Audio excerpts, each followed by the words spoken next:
Hello and thank you for watching. The subject of this week's video is a very sad and tragic one for many people. It's on self-harm and suicide and suicidal thoughts. While this can be the hardest part of my job to work with, it can also at the same time be the most rewarding, for I've seen people who have come to see me feeling very suicidal, and I've seen improvements in their lives that have been very profound. So what is self-harm? I think suicide people have a good understanding of, unfortunately, as to what that is. But self-harm is something that a lot of people may not have heard of. So self-harm, effectively, is an activity or an action that a person takes to hurt themselves. For a lot of people, it involves cutting. So that's taking a knife of some kind or something sharp, and it can be on their arm or on their leg. Some people do it in areas that are visible. Other people do it in areas that are not. But it's really a call for help. There are people who feel so numb inside due to trauma, abuse, or other things that have happened in their life, that the only way for them to actually feel something is by inflicting pain upon themselves. There's other people who like to see the scar after, and I don't mean like in an enjoyment kind of way, but the scar to them reminds them that they're still here. And either way, like I said, it's a call for help. And self-harm is often the prelude to suicidal attempts, because a lot of these people are already having suicidal thoughts. So what causes a person to engage in self-harm and or suicide?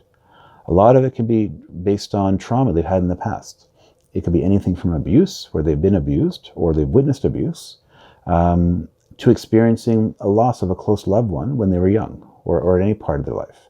It could be a child who's being bullied, whether online, in person, or both. It can be somebody who on social media doesn't think they're getting the attention that they deserve, especially when they compare themselves to others. Or it's a child who is at school and they're struggling with their marks and they feel that they're letting their family down because they're not getting A's like everybody else in their family. Regardless of the reason, it's very tragic, it's very sad, and it's something that parents need to be on the lookout for. The good news about suicide and self-harm is that there are effective treatment options. So what I call the first line of defense is the family. It's the parents. It's being engaged with your children and their lives to have a sense of how they're doing.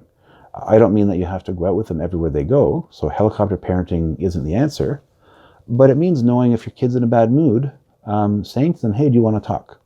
They might say no, but you know what? The fact that they know that you're there for them, that you've asked them, do you want to talk, is a good thing, and they're going to respect that, even if they don't outwardly admit that. If you see signs of self-harm, whether it's cutting, other people can take cigarettes and burn themselves. There's lots of different things that people do.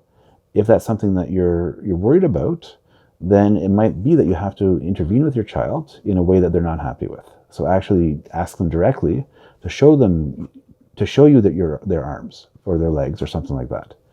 If you think your child has attempted suicide, or if they're not willing to cooperate with you, and you have real suspicions about risk to them, one of your options is talk to the school.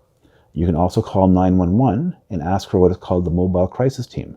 And this is a group of professionals who will come to your house and at that point decide what needs to happen next. Is it a trip to the hospital, or is it just to provide your child with education? I think it's better to overreact when you think that your child's life is at risk than just to hold back and not assume that things are going to be okay. In my job, I'm actually mandated that if I think that a person is at risk of hurting themselves or hurting somebody else, I'm legally bound to report that. And if I don't, then I'm actually subject to disciplinary action and potentially a really large fine. So as parents, you're not going to get fined, but I strongly encourage you to get engaged with your children and do that intervention if needed. There are people like me. There's guidance counselors, there's psychotherapists, there's psychologists, there's social workers. There are lots of people who are trained in working with people that are suicidal, that are actively suicidal, and that are engaged in self-harm and are actively engaging in self-harm.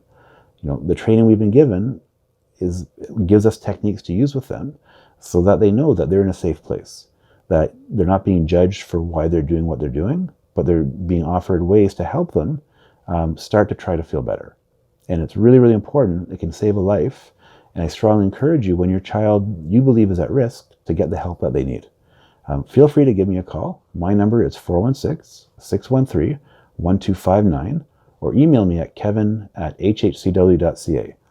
I'd be happy to talk to you about your situation, and if I'm not the person to help you, I will definitely work to help you find who that person is. Thank you very much.